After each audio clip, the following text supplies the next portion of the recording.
नमस्कार दोस्तों, आप सभी का स्वागत है आइकॉनिक स्टडीज़ के यूट्यूब चैनल पर।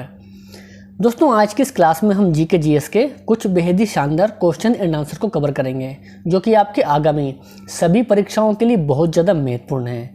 दोस्तों, आप किसी भी एग्ज़ाम की तैयारी करते हो, रेलवे, एसएससी, यूपी पुलिस या फिर कोई भी एग्ज़ाम हो, तो ये क्वेश्चंस आप सभी के लिए बहुत ज़्यादा महत्वपूर्ण साबित होने वाले हैं। इसके अलावा दोस्तों, हम कम समय में अधिक क्वेश्चन को कवर करने का प्रयास करेंगे, इसलिए आपसे अनुरोध है कि वीडियो को पूरा ध्यान से और कंप्लीट देखिए। तो शुरू करते हैं आज के पहले क्वेश्चन से। दोस्तों, आज का पहला क्वेश्चन आता है कि सुभाष चंद्र बोस ने कहाँ पर स्वाधीन भारत सरकार का उद्घाटन किया था। बिल्कुल दोस्तों, टॉप लेवल का क्वेश्चन है, परीक्षाओं में भी कई बार बन चुका है। राइट आंसर होता है इस क्वेश्चन का सिंगापुर। तो प्यारे साथियों, सिंगापुर में किया था सुभाष चंद्र बोस ने स्वाधीन भारत सरकार का उद्घाटन, यानी कि पहले क्वेश्चन का सही आंसर ऑप्शन सी हो जाएगा, और ये आपको ध्यान में भी रखना है, ठीक है ना। चलिए तो आगे बढ़ेंगे। दूसरा क्वेश्चन दोस्तों, के प्रसिद्ध गीत सारे जहां से अच्छा हिंदुस्तान हमारा के रचनाकार कौन है। राइट आंसर होता है मोहम्मद इकबाल। दोस्तों, मोहम्मद इकबाल हैं सारे जहां से अच्छा हिंदुस्तान हमारा के रचनाकार, यानी कि राइट आंसर इस क्वेश्चन का ऑप्शन नंबर ए होगा, ठीक है ना। चलिए तीसरा क्वेश्चन के लिए आंसर कीजिए। बांध के रुके हुए जल में कौन सी ऊर्जा होती है। बांध के रुके हुए जल में कौन सी ऊर्जा होती है। देखिए दोस्तों, यदि आपको इस क्वेश्चन का आंसर पता है तो एक बार कमेंट बॉक्स में आप इस क्वेश्चन का आंसर करने का प्रयास कीजिए। आपको आंसर नहीं पता तो कम से कम आप प्रयास तो कीजिए। तो प्यारे साथियों, बांध के रुके हुए जल में होती है स्थितिज ऊर्जा, यानी कि राइट आंसर इस क्वेश्चन का ऑप्शन बी है स्थितिज ऊर्जा, ठीक है ना। चलिए चौथा क्वेश्चन आता है कि मैराथन दौड़ की कुल लंबाई कितनी होती है। तो मेरे प्यारे साथियों, मैराथन दौड़ की कुल लंबाई होती है 26 मील 385 गज, यानी कि राइट आंसर इस क्वेश्चन का ऑप्शन सी हो जाएगा। दोस्तों, इसके अलावा यदि आपको पहले से ही किसी भी क्वेश्चन का आंसर पता है या फिर आप जानते हैं, तो आपको उस क्वेश्चन का आंसर नीचे कमेंट बॉक्स में करते हुए जाना है। कापरनिकस का संबंध किस क्षेत्र से था। तो प्यारे साथियों, कापरनिकस का संबंध था खगोल विद से, यानी कि इस क्वेश्चन का राइट आंसर ऑप्शन बी है, ठीक है ना। चलिए तो छठवें क्वेश्चन के लिए आंसर कीजिए। यहूदियों का पूजा स्थल को किस नाम से जाना जाता है। बिल्कुल दोस्तों, शानदार क्वेश्चन है। राइट आंसर होता है सिनेगाग। दोस्तों, सिनेगाग के नाम से जानते हैं यहूदियों के पूजा स्थल को, इसको आपको ध्यान रखना है। ऑप्शन नंबर ए यहाँ पर इस क्वेश्चन का सही आंसर हो जाए, ठीक है। चलिए तो आगे बढ़ेंगे हम। सातवां क्वेश्चन दोस्तों, कि एक्सरे की खोज किसने की थी। बिल्कुल दोस्तों, परीक्षाओं में ये क्वेश्चन कई बार रिपीट हुआ है। दोस्तों, यहाँ पर एक्सरे की खोज की थी रोएंटजेन के द्वारा, यानी कि राइट आंसर इस क्वेश्चन का ऑप्शन सी हो जाएगा। दोस्तों, इसके अलावा यदि आपको हमारे वीडियो पसंद आते हैं तो मेरा आपसे अनुरोध है कि वीडियो को लाइक और शेयर करना बिल्कुल ना भूलें। आठवां क्वेश्चन, सिक्कों के अध्ययन को क्या कहा जाता है। प्यारे साथियों, सिक्कों के अध्ययन को राइट आंसर होता है इस क्वेश्चन का न्यूमिस्मेटिक्स। तो प्यारे साथियों, न्यूमिस्मेटिक्स कहा जाता है सिक्कों के अध्ययन को। 9 है, 2011 की जनगणना के अनुसार किस राज्य की जनसंख्या घनत्व सबसे कम है। 2011 की जनगणना के अनुसार, तो प्यारे साथियों, वे राज्य है अरुणाचल प्रदेश। आगे बढ़ते हैं। संतोष ट्रॉफी का संबंध किस खेल से है। तो प्यारे साथियों, संतोष ट्रॉफी का संबंध है फुटबॉल खेल से। चलिए तो नेक्स्ट क्वेश्चन है, केंद्रीय आलू अनुसंधान केंद्र कहाँ पर स्थित है। तो प्यारे साथियों, केंद्रीय आलू अनुसंधान केंद्र स्थित है शिमला में। राइट आंसर इस क्वेश्चन का ऑप्शन ए होगा। आगे है कि भारत में सर्वोदय योजना के मुख्य प्रस्तावक कौन थे। सही आंसर होता है जयप्रकाश नारायण। प्यारे साथियों, जयप्रकाश नारायण थे भारत में सर्वोदय योजना के मुख्य प्रस्तावक। तो 12वें क्वेश्चन का सही आंसर ऑप्शन डी है। आगे है कि सूर्य की सतह का तापमान लगभग कितना होता है। तो साथियों, सूर्य की सतह का तापमान लगभग होता है 6000 डिग्री सेल्सियस, यानी कि राइट आंसर इस क्वेश्चन का ऑप्शन डी है। आगे बढ़ेंगे कि इलाहाबाद प्रशस्ति स्तंभ अभिलेख को किसने लिखा है। टॉप लेवल का क्वेश्चन है दोस्तों। तो इलाहाबाद प्रशस्ति स्तंभ अभिलेख को लिखा है हरिसेन जी ने, यानी कि राइट आंसर इस क्वेश्चन का ऑप्शन ए है। नेक्स्ट क्वेश्चन है कि किस रक्त समूह को यूनिवर्सल दाता कहा जाता है? बताइए दोस्तों, किस रक्त समूह को यूनिवर्सल दाता कहा जाता है? तो राइट आंसर होता है ब्लड ग्रुप ओ। दोस्तों ब्लड ग्रुप ओ को कहते हैं यूनिवर्सल दाता। अगला है कि टाइटन किस ग्रह का सबसे बड़ा उपग्रह है? दोस्तों टाइटन शनि ग्रह का सबसे बड़ा उपग्रह है, यानी कि राइट आंसर इस क्वेश्चन का यहाँ पर ऑप्शन हमारा सी सही है। अगला है गोविंद सागर झील भारत के किस राज्य में है? राइट आंसर होता है हिमाचल प्रदेश।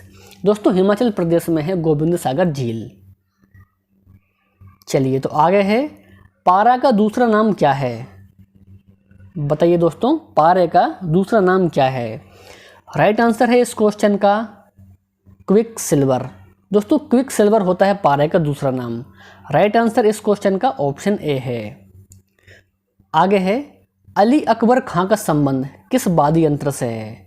दोस्तों यदि आपने वीडियो को अभी तक लाइक नहीं किया है तो वीडियो को अभी एक लाइक कर दीजिए।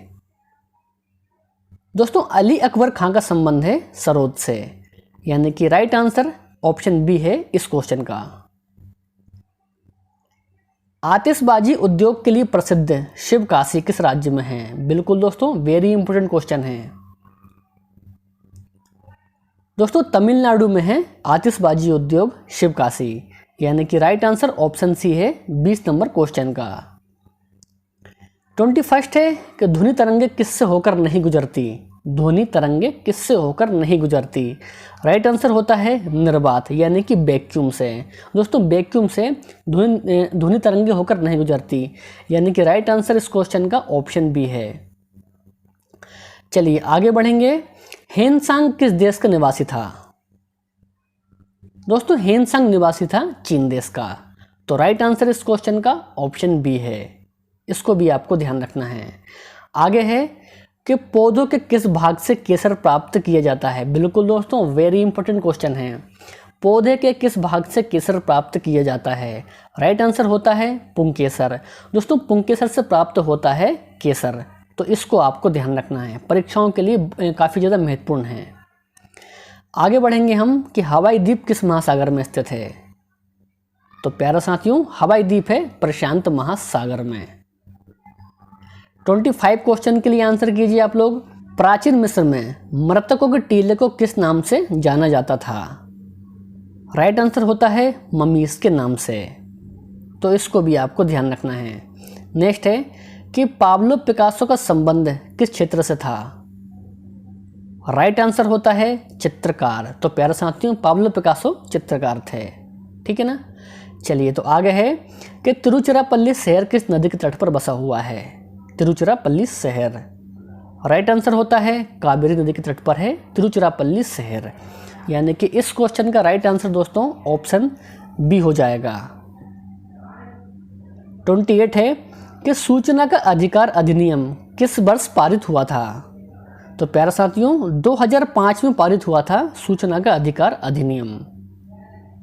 29 है कि कांगड़ा एवं कुल्लू पर्यटक स्थल भारत के किस राज्य में स्थित है? कांगड़ा एवं कुल्लू पर्यटक स्थल, तो प्यारे साथियों ये है भारत के हिमाचल प्रदेश राज्य में, यानी कि डी इस क्वेश्चन का राइट आंसर हो जाएगा। क्षेत्रफल की दृष्टि से सबसे बड़ा राज्य कौन सा है? भारत का सबसे बड़ा राज्य कौन सा है क्षेत्रफल की दृष्टि से? तो प्यारे साथियों वह है राजस्थान राज्य। और यदि आपसे पूछे कि जनसंख्या के मामले में सबसे बड़ा राज्य कौन सा है दोस्तों, तो वह रहेगा उत्तर प्रदेश, लेकिन यहाँ पर इस क्वेश्चन का राइट आंसर ऑप्शन डी है। 31 है कि दूध से दही जमाने में किसका संयोग होता है?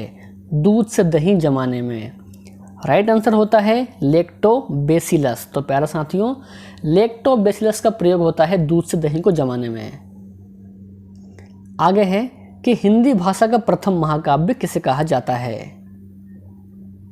दोस्तों हिंदी भाषा का प्रथम महाकाव्य कहा जाता है पृथ्वीराज रासो को, यानी कि राइट आंसर इस क्वेश्चन का ऑप्शन डी है।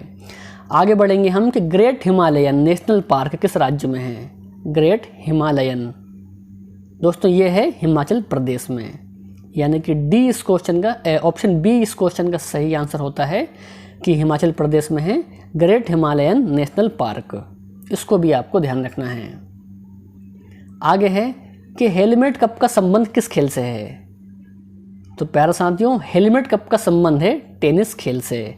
यहाँ पर राइट आंसर इस क्वेश्चन का ऑप्शन सी हो जाता है। चलिए तो आगे बढ़ेंगे कि ऋग्वेद का हिंदी में अनुवाद किसने किया था। दोस्तों, ऋग्वेद का हिंदी में अनुवाद किया था दयानंद सरस्वती जी ने।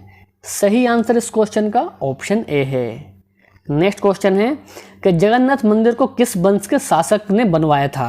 जगन्नाथ मंदिर को, तो प्यारे साथियों, गंग वंश के शासकों के द्वारा बनवाया गया था जगन्नाथ मंदिर। नेक्स्ट है कि क्राउन काज का अपवर्तनांक कितना होता है। क्राउन काज का अपवर्तनांक, सही आंसर है 1.52 होता है क्राउन काज का अपवर्तनांक। दोस्तों, इसको आपको ध्यान रखना है, परीक्षाओं के लिए बहुत ज़्यादा महत्वपूर्ण है। ठीक है ना। आगे है कि हर्षवर्धन के शासनकाल में उत्तर भारत का सबसे महत्वपूर्ण शहर कौन सा था। सही आंसर होता है दोस्तों कन्नौज। दोस्तों, कन्नौज था हर्षवर्धन के शासनकाल में उत्तर भारत का सबसे महत्वपूर्ण शहर। तो इसको भी आपको ध्यान रखना है। ठीक है ना। आगे है कि अभ्युदय समाचार पत्र का संबंध किससे है। राइट आंसर होता है मदन मोहन मालवीय से संबंधित है अभ्युदय समाचार पत्र। चलिए 40 क्वेश्चन है कि पटाना किस देश का घास का मैदान है। पटाना किस देश का घास का मैदान है। सही आंसर होता है इस क्वेश्चन का ब्राज़ील। दोस्तों, ब्राज़ील का घास का मैदान है पटाना। ठीक है ना। चलिए तो 41 है कि अनएक्सटर्म्ड अर्थ पुस्तक के लेखक कौन हैं। सही आंसर होता है झुम्पा लाहिड़ी। तो इसको भी आपको दोस्तों ध्यान रखना है। यहाँ पर इस क्वेश्चन का सही आंसर ऑप्शन ए है। चलिए, और आपका टेस्ट क्वेश्चन दोस्तों आपको दिया है कि ब्रह्मांड का अध्ययन क्या कहलाता है। सिस्मोलॉजी, कॉस्मोलॉजी, हिस्टोलॉजी या फिर सोरोलॉजी। दोस्तों, इस टेस्ट क्वेश्चन का राइट आंसर क्या है तो वो आपको कमेंट करके बताना है। आपको वीडियो पसंद आया हो तो वीडियो को लाइक करना है, अपने दोस्तों और भाई बहनों में वीडियो को शेयर भी करना है। तो मिलते हैं नेक्स्ट वीडियो में। जय हिंद, वंदे मातरम।